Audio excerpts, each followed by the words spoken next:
dadka Soomaaliyeed dantoodu ma aha mid la tilmaamayo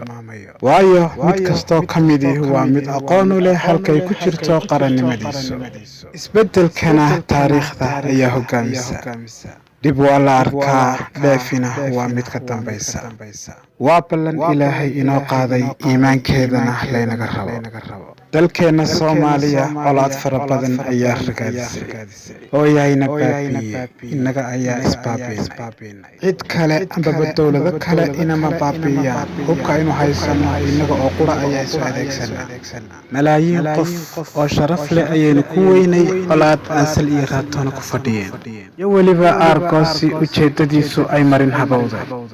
cadaawad dagaal iyo dhimasho ayaa noqon weyday mid aynu ka ilbaxno waxaana hubaalaa dalkeena waxaad moodaa inay joogaan dad aan lahayn iskuma dayaan dabka gudihiisa ka shidan inay isku dayaan inay damiyaan isbeddel ma arkayno ilaa inagu aynu isbeddelno haddii aad hagaagto waddankaaguna wuu hagaagayaa haddii aad xumaatana waddankaagu inuu hagaago loo fadhiyo madaxda Soomaalidu xilka aad iyo aad ayay u jecel yihiin way isku dhajiyaan waxay doonaan inay ku soo noqnoqdaan markastoo tartan dhaco way ka qayb galaan doorashadeenu waa is-eryasho iyo ceebteenna oo adduun weynaha gaadha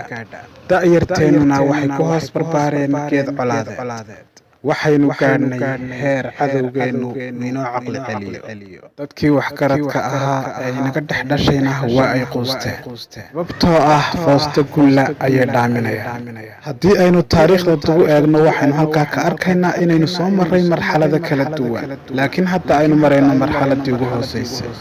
dhulkeennu waa u dhismaa waanaynu duminaa adduun weynuhuna waxau inoo yaqaanaa dunida dhacday kala soco